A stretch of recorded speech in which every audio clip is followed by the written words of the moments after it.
नमस्कार, राधे राधे, जय श्री कृष्णा।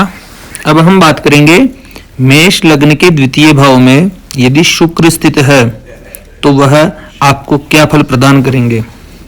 देखिए, सर्वप्रथम तो वैदिक ज्योतिष में शुक्र को सुख का कारक माना गया है, भोग का माना गया है, कला का कारक माना गया है। सौंदर्य भी शुक्र से ही देखते हैं और स्त्री का विचार भी शुक्र से करते हैं। विवाह के लिए भी शुक्र का ही विचार करते हैं। ऐश्वर्य और भौतिक सुख सुविधाओं के कारक भी शुक्र को ही मानते हैं। जब यह शुक्र मेष लग्न में द्वितीय भाव में स्थित होंगे तो द्वितीय भाव धन और वाणी तक सीमित नहीं रहता है।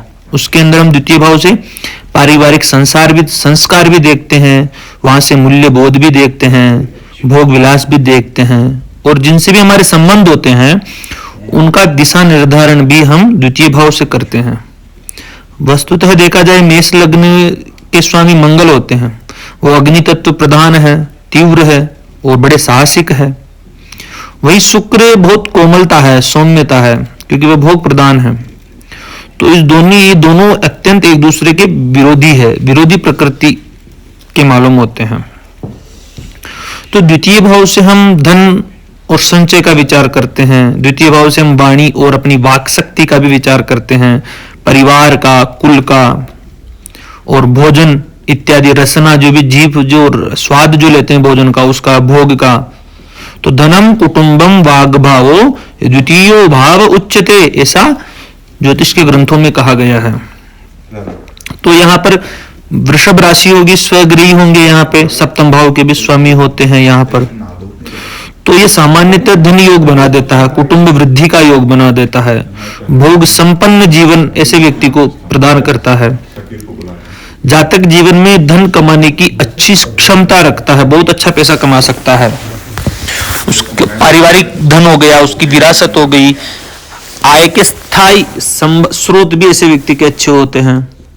व्यवसाय करे, कला का, फैशन का, सौंदर्य का, आभूषण का, होटल, वाहन या स्त्री से संबंधित क्षेत्रों से यदि वो व्यवसाय करे तो ऐसा जातक आर्थिक उन्नति प्राप्त कर लेगा। और ऐसा जातक वाणी में भी मधुर होता है, प्रभावशाली होता है, सम्मोहक वाणी होती है, व्यक्ति की बातों में वजन भी होता है। यदि ऐसा व्यक्ति भाषण करे, शिक्षण संस्थान में रहे, काउंसलिंग करे या व्यापारिक वार्ताएं करे तो उनमें बहुत सफलता हासिल कर लेता है। और ऐसे व्यक्तियों का परिवार भी संपन्न रहता है, प्रतिष्ठित रहता है, और स्त्री पक्ष जो रहता है वहां से भी सहयोग मिलने की संभावनाएं रहती है। पारिवारिक सौंदर्यता भी रहती है, अच्छे वस्त्र पहनता है ऐसा जातक, भोजन, वाहन, आवास की अच्छी स्थिति रहती है ऐसे जातकों की। तो ये स्थिति कहीं ना कहीं बहुत श्रेष्ठतम परिणाम जातकों को प्रदान करती है। अब एक और चीज मैं आपको बताऊं, 32वें वर्ष में विशेष लाभ हो जाता है ऐसे जातकों को, स्त्री सुख प्राप्त करने वाला हो जाता है ऐसा जातक, बहुत धनवान तो होता ही है।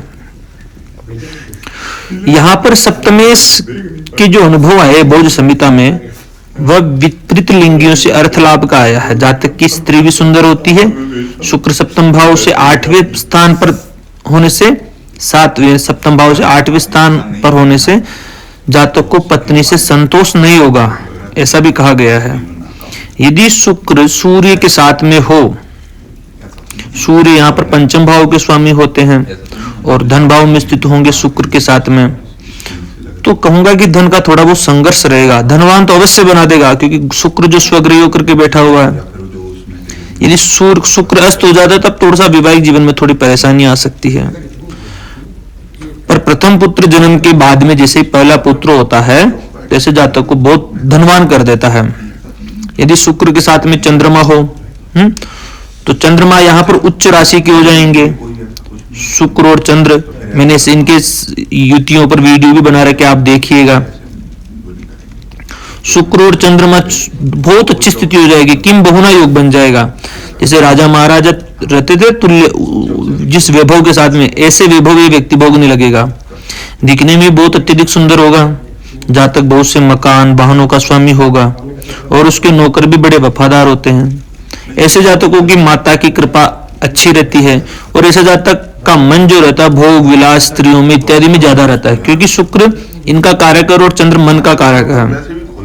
यदि शुक्र के साथ में मंगल आ जाए यहाँ पे तो लग्नेश है और अष्टमेश है, धनेश लग्नेश का संबंध, लग्नेश धनेश का संबंध भी सहज लक्ष्मी योग का निर्माण कर देता है। तो ऐसा जातक सहज प्रकार से लक्ष्मी कमाएगा, बहुत पैसा कमाएगा, खूब पैसा कमाएगा और धन खर्च भी ज्यादा होगा, क्योंकि अष्टमेश भी है मंगल, अष्टम भाव को भी देखेगा, यहाँ से पंचम को भी देखेगा, नवभाग्य भाव को भी देखेगा मंगल। अब यहाँ पे देखे अपन बुध शुक्र के साथ में यदि बुध स्थित हो, बुध यहाँ पे तृतीय भाव के स्वामी होते हैं, षष्ठ भाव के स्वामी होते हैं, तो जातक को मित्रों के द्वारा धन प्राप्ति होती है, पत्नी व ससुराल द्वारा भी धन लाभ के संकेत दे देती है बुध और शुक्र की युति। शुक्र और मंगल की युति विवाहितर संबंध बनाती है, लेकिन शुक्र और बुध की युति लक्ष्मी नारायण योग का सृजन करती है, तो आर्थिक रूप से बड़े सुदृढ़ होते हैं, है ना। अगर यदि शुक्र के साथ में गुरु स्थित हो तो ये भाग्येश है और धनेश का संबंध, ये भी धन योग है, बहुत बड़ा धन योग है। ये युति भी जातक को बहुत सौभाग्यशाली बनाती है, जातक को पिता की संपत्ति मिलती है, बहुत अच्छी युति है ये भी गुरु और शुक्र की। गुरु की दृष्टि भी दशम भाव पर पड़ेगी, अष्टम भाव आयु की वृद्धि करेंगे, शरीर रोग शत्रुओं का समन करेंगे, पद प्रतिष्ठा यश कीर्ति भी प्रदान करेंगे। यदि शुक्र के साथ में शनि स्थित हो, शनि राज्य से लाभेश है, यानी कि दशमेश और लाभेश है शनि, तो व्यापार यदि ऐसा जातक करे तो व्यापार में बहुत धन कमा सकता है ऐसा जातक। बहुत अच्छी स्थिति है शुक्र और शनि की, यह भी। लेकिन शनि की दृष्टि जो पड़ेगी वो तृतीय भाव पर, चतुर्थ भाव पर पड़ेगी, अष्टम पर पड़ेगी, लाभ भाव पर पड़ेगी, तो थोड़ा विवाह होने में थोड़ी परेशानियां उत्पन्न हो सकती है। यदि शुक्र के साथ में राहु आ जाए तो राहु और शुक्र लंपट योग बनाते हैं, यानी कि ऐसा पैसा इस व्यक्ति के पास रुकेगा नहीं, गड़े में छेद हो गया ऐसे, तो जैसे तो पानी नहीं रुकेगा, ऐसे पैसा भी नहीं रुकेगा, जातक कमाएगा भी बहुत लेकिन खर्च भी सारा ही होता ही जाएगा, संग्रह ही नहीं कर पाएगा वह। शराब इत्यादि से दूर रहना चाहिए ऐसे जातकों को। तो अनैतिक संबंध भी नहीं बनाने चाहिए ऐसे जातकों को। यदि शुक्र के साथ में केतु हो तब क्या होता है, बलवान केतु, क्योंकि फिजूल खर्ची बना देगा ये, जातक को धन की तंगी भी महसूस होने लगेगी, स्त्री से अनासक्त कर सकता है, स्त्री के अंदर मन थोड़ा सा वैराग्य की ओर जा सकता है स्त्री का। अब यदि एक सूत्र बता देता हूं मैं आपको, यदि शुक्र के साथ में चंद्र हो, गुरु हो, मंगल हो, तो ऐसा जातक बहुत कुबेर तुल्य धनवान हो जाता है। आपको ये वीडियो कैसा लगे कमेंट में अवश्य बताइएगा। धन्यवाद।